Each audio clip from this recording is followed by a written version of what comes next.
சொன்ன உண்மையை கேட்டு வந்து பயங்கரமா கதறி அழறாங்க. தாங்கவே முடியல.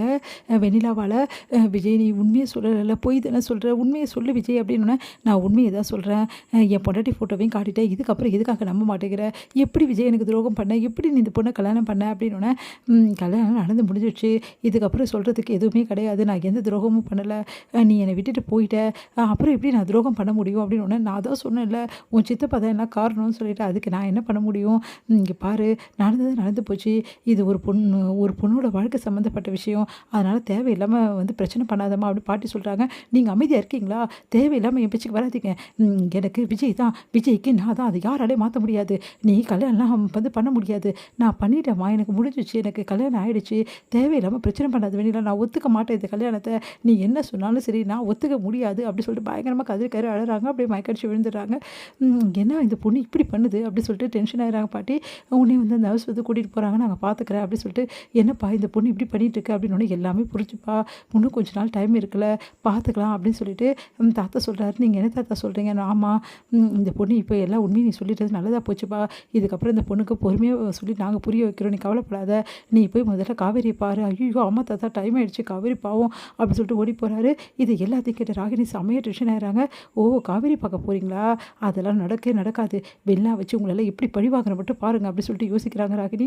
இங்க வந்து விஜய் என்ன பண்ணாரு, காவேரி தேடி வண்டி ஓட்டிட்டு இருக்காரு. ரொம்ப ஃபாஸ்ட்டா ஓட்டுறாரு.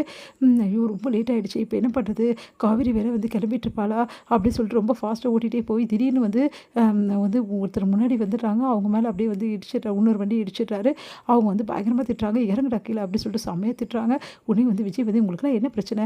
தெரியாம தான் நடந்துச்சு. தெரியாம நினைச்சேன். இவ்வளோ ஃபாஸ்ட்டா வண்டி ஓட்டுன்னு வர. இந்நேரம் எங்களுக்கு எதாவது ஆயிடுச்சுன்னா என்ன பதில் சொல்லுவ?" அப்படின்னு சொல்லிட்டு பெரிய பிரச்சனை பண்றாங்க. எல்லாருமே கூடிடுறாங்க. விஜய் வந்து என்ன பண்ண தெரியாம தவிக்கிறாரு. உடனே விஜய் வந்து சாரி கேட்டுட்டு, "டைம் ஆயிடுச்சு. ப்ளீஸ் தயவுசெய்து விட்டுருங்க. உங்களுக்கு பணம் தானே வேணும், நான் தரேன்றார். பணத்த கட்டி எல்லாம் பண்ண முடியுமான்றாங்க." எல்லாரும் வந்து பேசுறாங்க. அதுக்கப்புறம் விஜய் வந்து ரொம்ப கஷ்டப்பட்டு அங்கேருந்து வந்து கிளம்புறாரு. அடுத்து வந்து இங்க என்ன பண்றாங்க, காவேரி ரொம்ப நேரம் வெயிட் பண்ணி பார்த்துட்டு, இதுக்கப்புறம் விஜய் வரதுக்கு சான்ஸ் இல்ல அப்படின்னு சொல்லிட்டு ஃபோன் பண்ணியும் பார்க்குறாங்க. விஜய் வரல. வேறு வழி இல்லாம வந்து அவங்க அம்மா ஃபோன் பண்ணுறதால, சரி அம்மாவும் கேட்குறாங்க, நம்ம கிளம்பிடலாம் சொல்லிட்டு காவேரியும் கிளம்பிடுறாங்க. வர்ற வழியில காவேரிக்கு அப்படியே வந்து தலை சுத்தல் வந்துடுது. நம்ம சாப்பிடாம வந்தது ரொம்ப பெரிய தப்பு. இப்போ நம்மளுக்கு இப்படி வருதே அப்படின்னு சொல்லிட்டு அப்படியே மயக்கடிச்சு கீழே விழுந்துடுறாங்க. எல்லாரும் ஓடி வந்து பார்க்குறாங்க.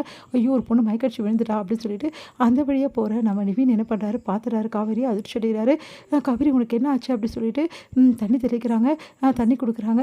"நிவின் நீங்களா?" அப்படின்னு, "வா காவேரி" அப்படி சொல்லிட்டு ஒரு ஷாப்பில் உட்கார வைக்கிறாரு. "என்னாச்சு காவேரி உனக்கு? இந்தா கூல்ட்ரிங்க்ஸ் குடி" அப்படின்னு சொல்லிட்டு வாங்கி கொடுக்குறாரு. "வேணாம் பரவாயில்ல, குடி காவேரி, சொன்னா கேளு. காலைல சாப்பிடாம வந்துட்டியா?" அப்படின்னு. "ஆமா" அப்படி சொல்கிறாங்க. "சரி எதுக்காக இப்படி தனியாக வர? பார்த்தாலே என்ன நடந்துச்சுன்னு சொல்லிட்டு" அப்படின்றாங்க. "இல்லை அது வந்து சொல்லு காவேரி, கோயிலுக்கு வந்தியா?" அப்படின்னு. "ஆமா" அப்படின்றாங்க.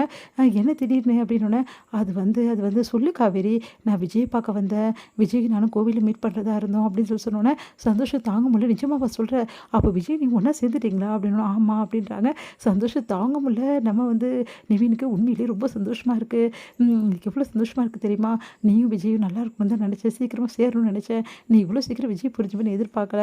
சரி அவங்க வீட்டுக்கு போ வேண்டியதுதானே? எதுக்கு இன்னும் இருக்க? வீட்ல ஏதாவது சொல்லிட்டு கிளம்பிடலாம். நானே வந்து வீட்ல பேசட்டுமா?" அப்படின்றாரு. "அதெல்லாம் ஒண்ணும் தேவையில்ல. இப்ப நான் கிளம்ப மாட்டேன். வெண்ணிலாவோட விஷயம் ஒரு முடிவுக்கு வர வரைக்கும் நான் வரமாட்டேன்னு சொல்லியிருக்கேன்" அப்படின்னோனே அதிர்ச்சி அடைகிறார். "நீ என்ன சொல்ற காவேரி?